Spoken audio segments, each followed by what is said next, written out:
Okay students, हम लोग को देखना है डायरेक्ट एंड इनवर्स प्रपोर्शन या फिर वेरिएशन भी बोलते हैं। ठीक है, तो एक बार मैं आप लोगों को थोड़ा सा डायरेक्ट और इनवर्स वेरिएशन क्या होता है ये बता देती हूँ, और कुछ एग्जांपल और ट्रू फॉल्स, मतलब जो आइडेंटिफाई करना है कि कौन सा इनवर्स वेरिएशन है और कौन सा डायरेक्ट वेरिएशन है, इसको आइडेंटिफाई कैसे करें वो। ठीक है, तो देखो प्रपोर्शन दो टाइप के होते हैं, एक डायरेक्ट और एक इनवर्स। तो सबसे पहले डायरेक्ट वेरिएशन क्या होता है वो देख लेते हैं, या फिर डायरेक्ट वेरिएशन बोलते हैं या फिर डायरेक्ट प्रपोर्शन।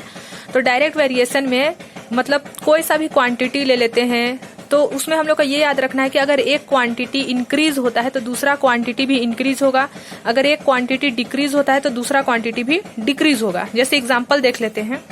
एग्जांपल में मान लो आप लोगों के पास पेन है और उसका पेन को हम लोग x मान लिए और कोस्ट को मान लिए y। ठीक है, अगर हम लोग के पास पेन x है और कोस्ट y है, पेन को हम लोग x से शो कर रहे हैं और कोस्ट को y से, तो अगर आप लोगों के पास एक पेन है उसका प्राइस 10 रुपीज है तो 2 पेन का कोस्ट प्राइस 20 रुपीज होगा, 3 पेन का कोस्ट प्राइस 30 रुपीज होगा, 4 पेन का कोस्ट प्राइस 40 रुपीज होगा। मतलब x अगर इंक्रीज हो रहा है, जैसे जैसे x इंक्रीज हो रहा है 1 2 3 4, जैसे जैसे x इंक्रीज हो रहा है वैसी वैसी y भी इंक्रीज हो रहा है।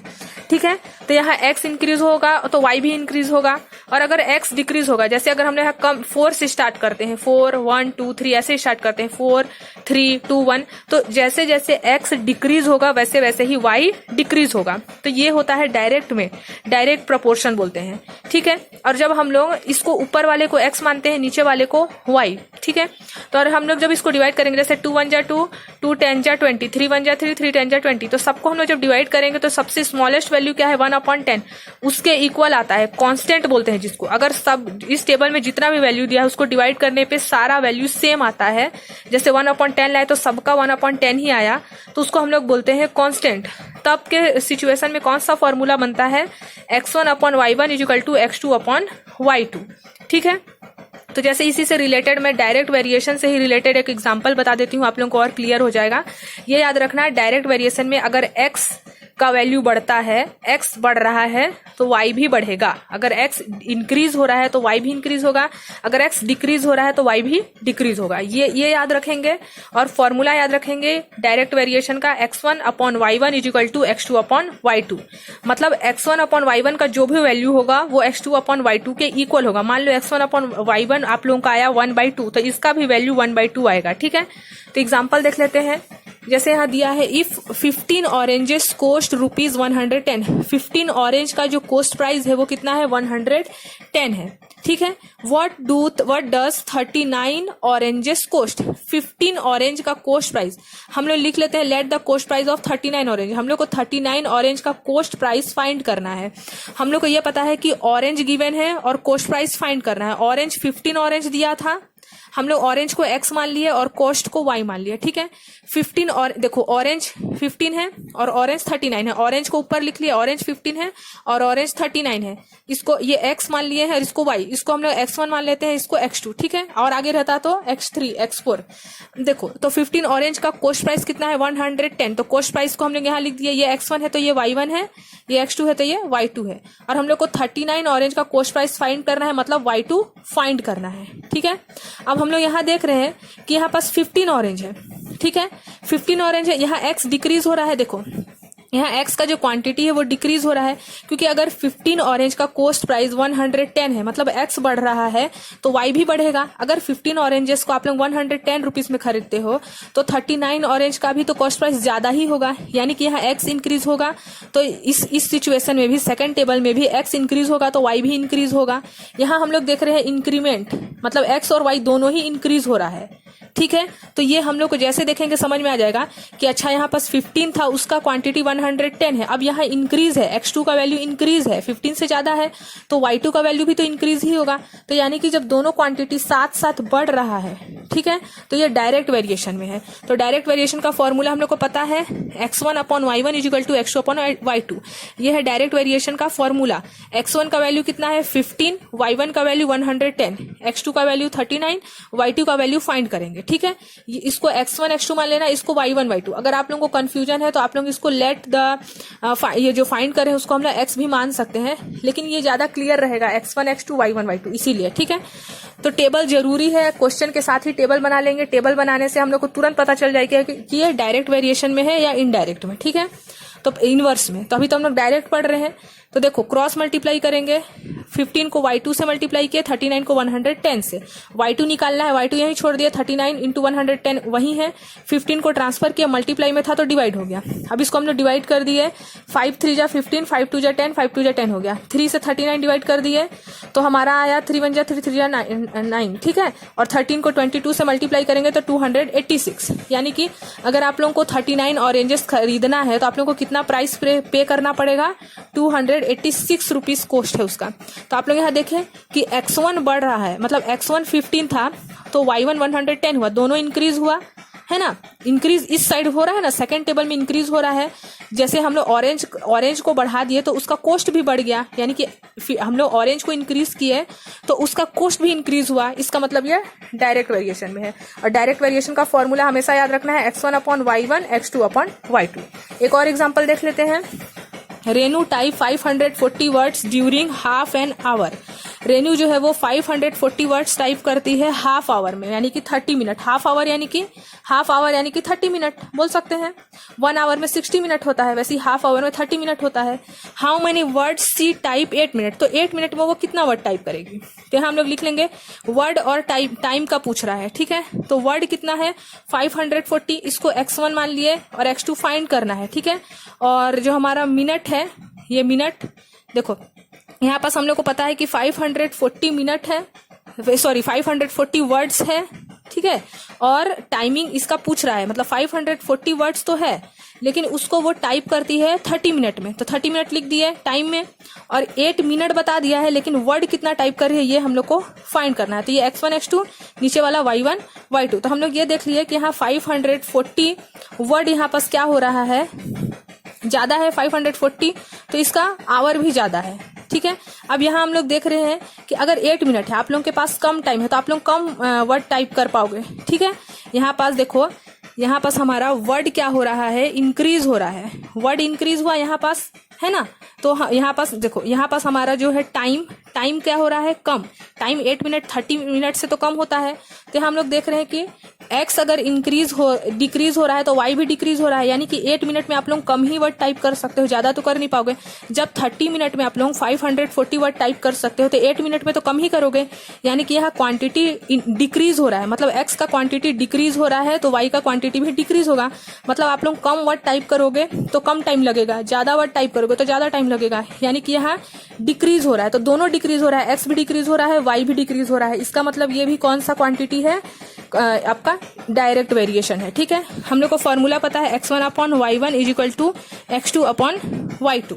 यहाँ रख दिए x1 y1 x2 y2 का वैल्यू, क्रॉस मल्टीप्लाई किए, सॉल्व किए तो कितना आया 144 वर्ड, यानी कि 8 मिनट अगर आप लोगों को दें तो 144 वर्ड आप लोग टाइप कर सकते हैं, ठीक है। तो ये हो गया डायरेक्ट वेरिएशन। अब हम लोग देख लेते हैं डायरेक्ट वेरिएशन, और अब हम लोग देख लेते हैं इनवर्स वेरिएशन, ठीक है। इनवर्स वेरिएशन क्या होता है, इनवर्स वेरिएशन इसी के जस्ट अपोजिट होता है। जैसे इसमें x बढ़ा तो y भी बढ़ता था, x इंक्रीज होता था तो y भी इंक्रीज, और x डिक्रीज होता था तो y भी डिक्रीज। लेकिन अब यहाँ क्या होगा, अगर x इंक्रीज होगा तो y डिक्रीज होगा, और अगर x डिक्रीज होगा तो y इंक्रीज होगा, मतलब एक बढ़ेगा तो दूसरा घटेगा, ऐसा, ठीक है। तो अभी एग्जाम्पल देख लेते हैं। जैसे वर्कर आप लोगों के पास, मान लो वर्कर और डे का देख लेते हैं। अगर आप लोग 2 वर्कर काम में लगाते हो अपने घर में, मान लो, ठीक है, तो उन लोग उस काम को 8 दिन में कंप्लीट कर देते हैं। 2 वर्कर, इसको ऊपर वाले को x1 x2 x3 मान लिए, नीचे वाले को y1 y2 y3। तो आप लोग देखें कि अगर 2 वर्कर लगाते हैं तो 8 दिन में कंप्लीट कर लेते हैं, ठीक है। और अगर हम लोग वर्कर बढ़ा देते हैं, ठीक है, वर्कर हम लोग 4 कर दिए तो उन लोग डे तो कम कर देंगे। अगर देखो कोई सा भी, अगर आप लोगों के पास, आप लोगों के घर में मान लो 2 वर्कर काम करते हैं, ठीक है, उन लोग 2 वर्कर एक काम को मान लेते हैं 8 डेज में कंप्लीट करते हैं, ठीक है, 8 डेज में कंप्लीट करते हैं। मान लो आप लोग 4 वर्कर लगा लिए, अब तो उन्हीं लोग उस काम को, 4 वर्कर है तो हाफ हो जाएगा, जस्ट हाफ हो जाएगा, मतलब उसी काम को उन लोग 4 वर्कर लोग 8 डेज, अगर 2 वर्कर लोग एक काम को 8 डेज में कंप्लीट करते हैं तो 4 वर्कर लोग उसी काम को 4 डेज में कंप्लीट कर लेंगे, है ना। वैसे ही तो यहाँ पर हम लोग क्या देखें कि अगर x का क्वांटिटी बढ़ रहा है तो जो y का क्वांटिटी है वो कम हो रहा है, मतलब x अगर इंक्रीज हो रहा है, x जैसे जैसे बढ़ रहा है वैसे ही y डिक्रीज होते जा रहा है ना। तो ये हो जाएगा आप लोगों का इनवर्स वेरिएशन में, ठीक है। इसमें हम लोग का फॉर्मूला क्या आ जाता है, x into x1 into y1 equal to x2 into y2। जैसे हम लोग डायरेक्ट वेरिएशन में डिवाइड करते थे x1 upon y1 x2 upon y2, वैसे ही इसमें मल्टीप्लाई करते हैं x1 into y1 x2 into y2, क्योंकि इसमें x अगर बढ़ता है तो y घटता है, ठीक है, इसलिए। तभी इससे रिलेटेड एग्जाम्पल देखेंगे तो समझ में आ जाएगा। देखो यहाँ पर दिया है if 14 worker can build a wall 45 hour. 14 worker है ना, 14 वर्कर है, उन लोग 45 आवर में काम कंप्लीट कर देते हैं। मान लेते हैं ये x है ये y है, ठीक है। How many worker will be required to same work in 35 hour. तो 35 आवर है, ये आवर को इधर लिख ले है, इधर वर्कर है, ठीक है। तो आप लोग अगर 14 वर्कर को काम में लगाते हैं तो उन लोग उस वॉल को कंप्लीट कर देते हैं 45 आवर्स में, ठीक है। अब देखो यहाँ पास टाइम कम हो गया है तो आप लोग को ज्यादा वर्कर लगाना पड़ेगा, यहाँ मोर वर्कर चाहिए, मतलब जो x का क्वांटिटी है वो बढ़ाना पड़ेगा। तो आप लोग यहाँ क्या देखें, जब हम लोग x का क्वांटिटी को रखते हैं 14 तो यहाँ पास आवर क्या हो जा रहा है, बढ़ जा रहा है। अगर 14 वर्कर है तो उन लोग को ज्यादा काम करना पड़ेगा, है ना। और अगर 35 मतलब कि आवर कम है तो आप लोग को ज्यादा वर्कर लगाना पड़ेगा, यानी कि x अगर बढ़ रहा है तो y घट जाता है, और अगर y को हम लोग बढ़ाते हैं तो x कम हो जाता है ना। अगर आप लोग को 45 आवर में काम कंप्लीट करवाना है तो 14 वर्कर लगते हैं। अब उस काम को तो हम लोग को जल्दी करवाना है तो हम लोग को वर्कर बढ़ाना पड़ेगा, यानी कि y यहाँ डिक्रीज है तो यहाँ x इंक्रीज करना पड़ रहा है। तो इससे हम लोग को पता चल रहा है कि इंक्रीज और डिक्रीज हो रहा है, मतलब एक क्वांटिटी x का बढ़ाते हैं तो y घट जाता है, और y अगर बढ़ाते हैं तो x घट जाता है। तो उस सिचुएशन में ये इनवर्स प्रपोर्शन होता है। इनवर्स प्रपोर्शन हम लोग देखे अभी। तो यहाँ पास हम लोग बना लिए, वर्कर लिख लिए, यहाँ आवर लिख लिए, वर्कर को x मान लिए और आवर्स को y, इसको ऊपर वाले को x1 x2 नीचे वाले को y1 y2। तो हम लोग को निकालना है 35 आवर के लिए वर्कर, ठीक है। तो हम लोग फॉर्मूला याद होना चाहिए, x1 y1 into x2 y2। Value रख दिए, x1 y1 का वैल्यू रख दिए, x2 y2 का वैल्यू रख दिए। अब यहाँ x2 यहीं छोड़ दिया, 35 मल्टीप्लाई में था, इधर डिवाइड हो गया। डिवाइड को हम लोग कट करेंगे जब इसको तो आएगा 18, यानी कि हम लोग देखो यहाँ पास आप लोग देखें, जब हम लोग यहाँ पास हमारा जब वर्कर कम थे तो आवर ज्यादा था, वर्कर कम थे तो आवर क्या था, ज्यादा। अभी वर्कर ज्यादा है तो आवर क्या है, कम। तो यानी कि यहाँ पास डिक्रीज हुआ, यहाँ इंक्रीज हुआ, ठीक है।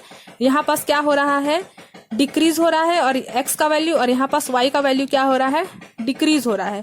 तो यहाँ से आप लोगों को समझ में आ रहा होगा कि ये कौन सा प्रपोर्शन में है, इनवर्स प्रपोर्शन में है, ठीक है। वैसे ही एक और क्वेश्चन देख लेते हैं। 6 pipe fill a tank in 120 minute, then 5 pipe fill it in. देखो पाइप हम लोग को बताया है कि 6 पाइप लेते हैं हम लोग, 6 पाइप से हम लोग एक टैंक को भरते हैं। 6 एक टैंक है जिसमें कितना पाइप लगा है, 6 पाइप, 1 2 3 4 5 6 पाइप लगा है। उससे हम लोग को इस टैंक को भरने में कितना मिनट लगता है, 120 मिनट लगता है, ठीक है। अब उसी टैंक को हम लोग को भरना है, लेकिन पाइप कितना है, 1 2 3 4 5 पाइप है, तो अब उसको कितना टाइम लगेगा भरने में, ठीक है। तो यहाँ हम लोग देखें, अगर 6 पाइप को x मान लेते हैं और मिनट को मान लेते हैं हम लोग, मान लो y, तो वैसे ही यहाँ पाइप को हम लोग x माने तो इसको भी x मानेंगे, इस मिनट को y मानेंगे, इसको x1 इसको y1 इसको x2 इसको y2, ठीक है। तो हम लोग ये देखें कि यहाँ पास x को अगर इंक्रीज कर रहे हैं, मतलब ज्यादा पाइप है तो 120 मिनट लग रहा है। यहाँ पास हम लोग तो एक पाइप कम कर दिए हैं, तो यहाँ पास आवर क्या लगेगा, ज्यादा लगेगा, मोर लगेगा आवर, क्योंकि आप लोग पाइप कम कर दिए हो तो टंकी भरने में ज्यादा टाइम लगेगा। तो यहाँ एक इंक्रीज और एक डिक्रीज हो रहा है, सेम मामला है यहाँ भी। तो यहाँ पास भी कौन सा प्रपोर्शन आएगा, इनवर्स वेरिएशन आएगा, ठीक है। तो हम लोग लिख लिए, पाइप को लिख लिए, 6 पाइप था और 5 पाइप, और टाइम 6 पाइप के लिए 120 मिनट था और 5 पाइप के लिए निकालना है। फॉर्मूला पता है, x1 into y1 x2 into y2। Formula रख दिए, यहाँ पास वैल्यू रख दिए, ये x1 है ये x2 है, नीचे वाला y1 है ये y2 है। तो कितना आया, 144 मिनट, ठीक है। तो ये हो गया इनवर्स वेरिएशन। अब हम लोग इसी से रिलेटेड कुछ आइडेंटिफिकेशन वाला क्वेश्चन देख लेते हैं कि हम लोग इसमें आइडेंटिफाई करना है कि कौन सा इनवर्स वेरिएशन है और कौन सा डायरेक्ट वेरिएशन है, ठीक है। तो पहले तो क्वेश्चन नंबर ये वाला देख लेते हैं, which of the following quantities are in direct variation.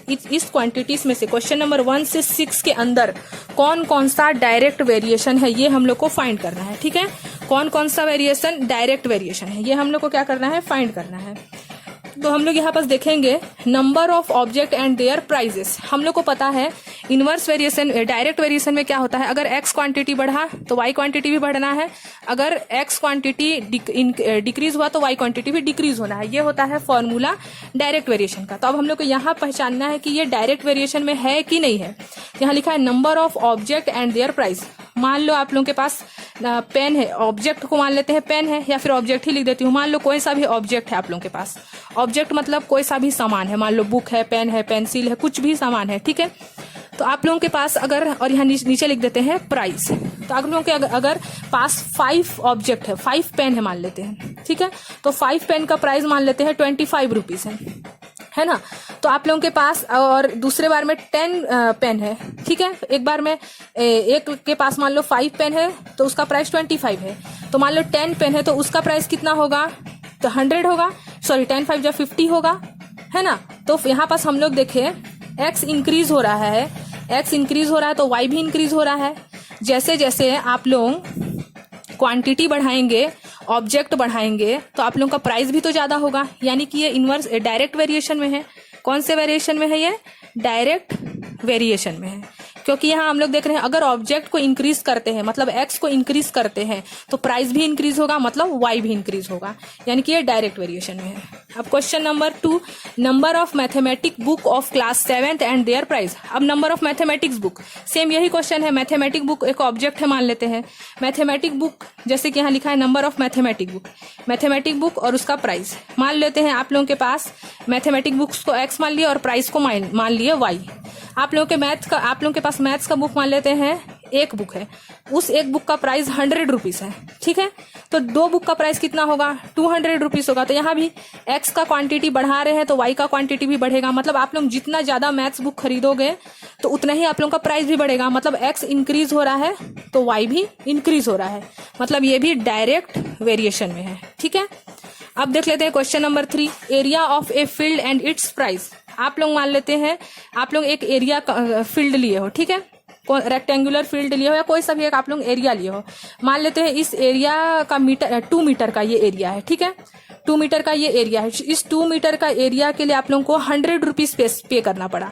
तो आप लोग मान लो 4 मीटर का एरिया खरीदते हो, है ना। 2 मीटर के लिए 100 रुपीज पे करना पड़ा है, तो 4 मीटर के लिए 200 रुपीज पे करने पड़ा है मान लो 2 मीटर के लिए।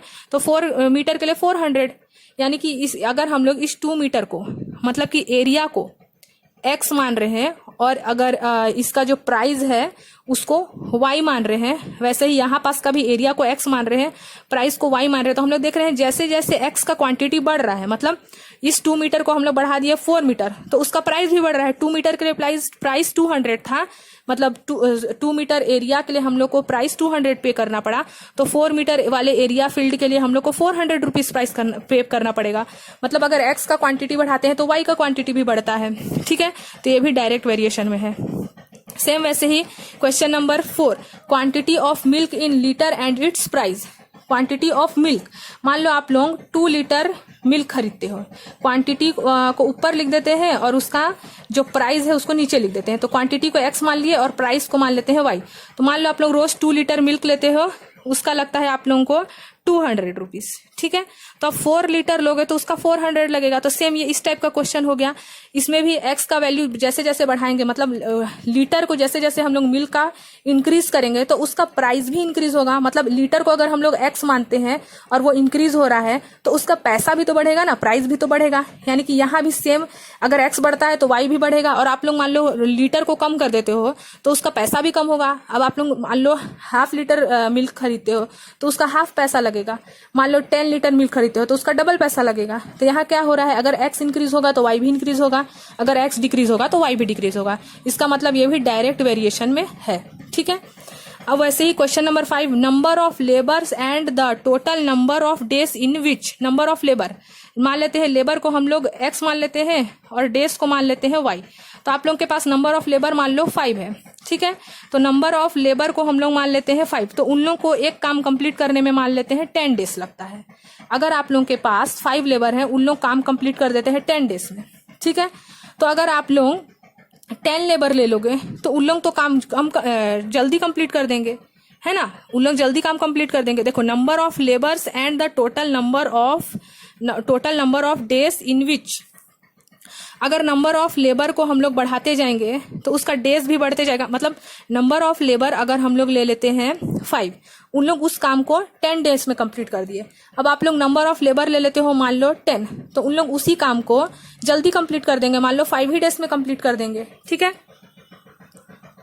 तो ये तो हमारा डायरेक्ट वेरिएशन में नहीं है, ये तो इनवर्स वेरिएशन में है। क्योंकि देखो यहाँ पास हम लोग नंबर ऑफ लेबर को एक्स रखे हैं और ये वाला वाई है। नंबर ऑफ लेबर आप लोगों के पास मान लो सिर्फ 5 है, 5 लेबर है, उन लोग 10 डेज में काम कंप्लीट कर दिए। अब आप लोग 10 लेबर लिए, उन लोग 5 डेज में, तो एक इंक्रीज हो रहा है दूसरा डिक्रीज हो रहा है, यानी कि ये इनवर्स वेरिएशन में है।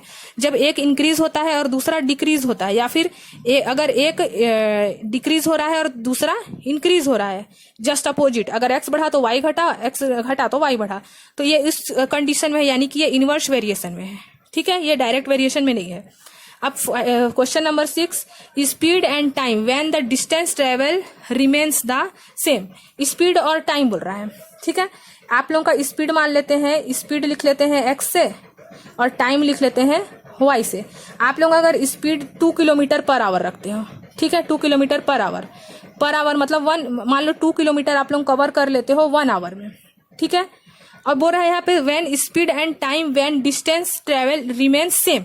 बढ़ना ना यहाँ पास बढ़ रहा है ना यहाँ पास घट रहा है, 2 ही किलोमीटर है, यहाँ भी 1 किलोमीटर, मतलब ये सेम है, कुछ ना ही स्पीड बढ़ रहा है ना ही घट रहा है, तो ये कुछ भी नहीं है, ये ना ही डायरेक्ट वेरिएशन में है ना ही इनवर्स वेरिएशन में है, तो ये कट हो जाएगा, ये ना ही डायरेक्ट वेरिएशन में है ना ही इनवर्स वेरिएशन में है। ठीक है, सेम ऐसे ही हम लोग अब इसमें देख लेते हैं, डायरेक्ट वेरिएशन का क्वेश्चन देख लिए, अब देख लेते हैं इनवर्स वेरिएशन का क्वेश्चन। अब हम लोग को यहाँ आइडेंटिफाई करना है कि ये इनवर्स वेरिएशन में है कि नहीं। क्वेश्चन नंबर 1 से क्वेश्चन नंबर 7 तक हम लोग को ये आइडेंटिफाई करना है कि ये इनवर्स वेरिएशन में कौन कौन सा है। ठीक है, तो क्वेश्चन नंबर 1 में क्या दिया है, number of book bought and the cost of each book. Number of book bought and the cost of each book. देखो हम लोग नंबर ऑफ बुक लेते हैं तो ये तो डायरेक्ट वेरिएशन में है, क्योंकि number of book bought and the cost of each book, एक बुक का प्राइस अगर 100 रुपीज है तो 2 बुक का प्राइस 200 है, तो यहाँ तो एक्स और वाई दोनों ही, अगर एक्स बढ़ता है तो वाई भी बढ़ रहा है, यानी कि ये इनवर्स वेरिएशन, डायरेक्ट वेरिएशन में है, इनवर्स वेरिएशन में नहीं है। और हम लोग को क्या पूछा है, इनवर्स वेरिएशन, मतलब ये इनवर्स वेरिएशन में नहीं है, ये डायरेक्ट वेरिएशन में है। ठीक है, सेम ऐसे ही question number 2, distance travel by the bus and the cost of petrol consume. अगर आप लोग बस में जाते हो, बस 2 किलोमीटर चलता है और 2 लीटर पेट्रोल लेता है। ठीक है, मान लो 2 लीटर, ये डायरेक्ट वेरिएशन में है, अगर 2 किलोमीटर गए तो 2 लीटर लगा, 4 किलोमीटर जाओगे तो 4 लीटर लगेगा, तो यहाँ भी एक्स इंक्रीज हुआ तो वाई भी इंक्रीज हुआ, अगर एक्स डिक्रीज होगा तो वाई भी डिक्रीज होगा, तो ये भी इनवर्स डायरेक्ट वेरिएशन में, इनवर्स वेरिएशन में नहीं है। क्वेश्चन नंबर 3 क्या है, time taken by cycle to cover fixed distance with its speed. बोल रहा है कि अगर हम लोग को टाइम कवर करना है, सेम ये वाला क्वेश्चन है, क्वेश्चन नंबर ये वाला क्वेश्चन नंबर 6 टाइप का है। यहाँ पर time taken by a cycle to cover fix distance with its speed. अगर आप लोग साइकिल में कहीं जा रहे हो, ठीक है, तो साइकिल का अगर आप लोग उसको बढ़ा देते हो, डिस्टेंस बोल रहा है फिक्स है, डिस्टेंस मान लो 2 किलोमीटर है, लेकिन स्पीड बढ़ रहा है, तो यानी कि यहाँ पास डिस्टेंस तो सेम है, डिस्टेंस मान लो कम है तो स्पीड ज्यादा होगा, स्पीड कम होगा। डिस्टेंस अगर आप लोगों का ज्यादा है, मान लो यहाँ पास कैसे होगा, time taken by a cycle to cover fixed distance with its speed. Speed के साथ डिस्टेंस क्या हो रहा है, बढ़ रहा है।